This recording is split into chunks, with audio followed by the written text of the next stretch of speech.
Yun guys, after mag-jogging, almusal po na kami ni Kuya Doming. Papakita natin kasi si Kuya Doming pala, may flower shop din po kayo. Ano pong pangalan? Emerald's Flower Shop. Emerald's Flower Shop. Kasi package na sila talaga. Funeraria, tapos may flower shop, may lapida na rin. Siya rin pala yung nag-a-arrange ng mga bulaklak dito. Panibagong side ni Kuya Doming yun na hindi nyo nakikita. Yun yung i-video natin at ipapakita mamaya. Galing pa po saan yan? Sa Dangwa. Ano ba? Dangwa. Dangwa sa Manila po. Layo pa. Ano pong tawag dyan sa ganyang... Antorium. Antorium. Yung pag-flower shop tsaka flower arrangement nyo po, sa patay lang o kahit yung halimbawa mga Valentine's? Yan. Nagaganon din po kayo?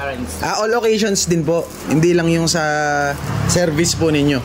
Siyempre, mas madalas po yung sa service talaga. Kasi yun po yung line ng negosyo. Ano naman po yan? Rose. Rose na? White rose. Red rose. Ano po yan? Aster. Pang siya, parang sidekick nitong mga bulaklak. Ito yung pinakang mga main eh. Decor. Parang banderitas. Dahon po ng yan? Fishtail? Saan ka po natuto mag-arrange? Lang, experience lang. Experience po. Nakikita ko lang sa mga flower shop. Tapos Ngayon parang tinry mo po tapos hanggang sa natutunan mo siya ng mga 10 years na ako nagpa-flower shop. Ay, grabe. Expert na. Ano po yan pala? Floral foam. Dito. Ay, tutusok. Okay.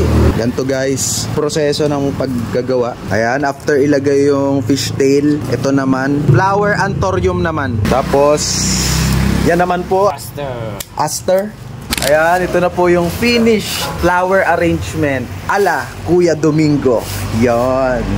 Ito yung picture.